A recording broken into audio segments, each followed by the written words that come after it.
Bharatiya Janata party ने राज्यसभा उम्मीदवारों की सूची जारी की है, जिसमें आगरा के पूर्व महापौर नवीन जैन जी का नाम है। नवीन जैन जी आगरा निवासी हैं। उनके यहाँ बधाई देने वाला तांता लगाया। उनसे जानते हैं कितनी खुशी है और किस तरह से इस पल को व्यक्त कर रहे हैं।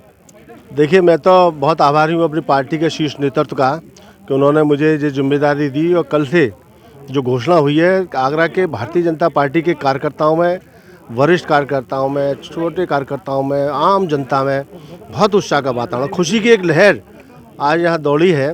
कल से ही हज़ारों की संख्या में कार्यकर्ता मेरे से आके मिले हैं और सबने पार्टी का भी आभार व्यक्त किया है।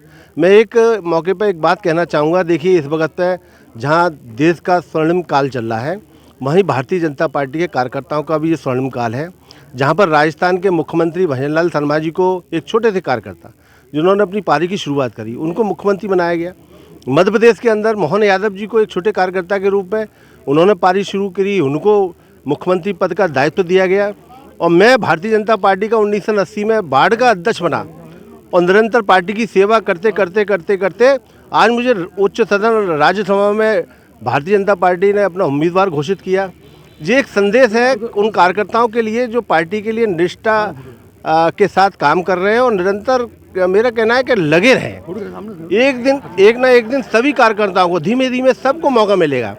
पार्टी को अपनी मां समझें और पार्टी के उत्थान के लिए, उनको निरंतर प्रगति के रास्ते पर ले जाने के लिए हमारा क्या योगदान हो सकता है, ये अपने में विचार करना चाहिए। और निश्चित रूप से अगर आप पार्टी के लिए विचार करेंगे, पार्टी को आगे बढ़ाने के लिए काम करेंगे, तो पार्टी नेतृत्व भी आपको आंख बंद करके आंख बंद करके नहीं बैठा है, वो भी आपको देख रहा है। अगर आपकी राजनीति की बात करें, किससे शुरुआत हुई, किस तरह से ये पूरा सफ़र रहा, एक लंबा सफ़र आपने तय किया है भारतीय जनता पार्टी में और आज राज्यसभा उम्मीदवार घोषित हुए, तो किस तरह से पूरा सफ़र रहा आपका? देखिए, सन 1980 में मेरा भारतीय जनता पार्टी से जब पार्टी की स्थापना हुई तब मैं उसका सदस्य बना, वहाँ का वार्ड अध्यक्ष बना। जो उस ज़माने में एक विधानसभा में एक मंडल हुआ करता था, उस मंडल का मैं अध्यक्ष भी रहा आगे चल के।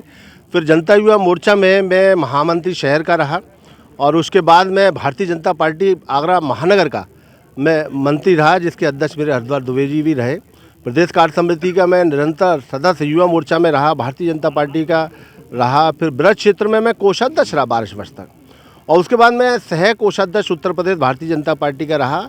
2012 में मुझे 2017 में मुझे भारतीय जनता पार्टी ने महापौर का पद का जिम्मेदारी दी और निरंतर मैंने काम किया और अब मेरे को पार्टी ने जिम्मेदारी दी है। तो ये मेरा राजनीतिक यात्रा है, करीब 45 वर्ष की ये राजनीतिक यात्रा है। लेकिन मैं कभी निष्क्रिय नहीं बैठा।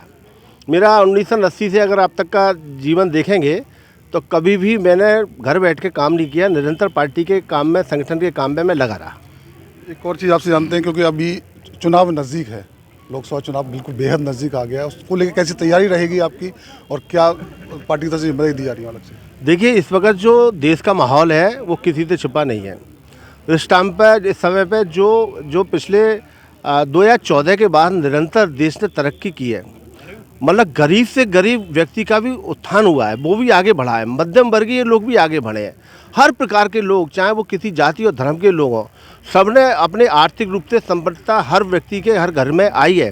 और जो मोदी जी ने गरीब लोगों के लिए जो काम किए हैं, मतलब मैं कहूँगा कि आज के समय में गरीबों के अगर कोई मसीहा हैं तो हिंदुस्तान में नरेंद्र मोदी जी हैं, जो गरीबों के बारे में ही सोचते हैं, गरीबों के लिए चर्चा करते हैं, गरीबों के लिए उत्थान की बातें करते हैं।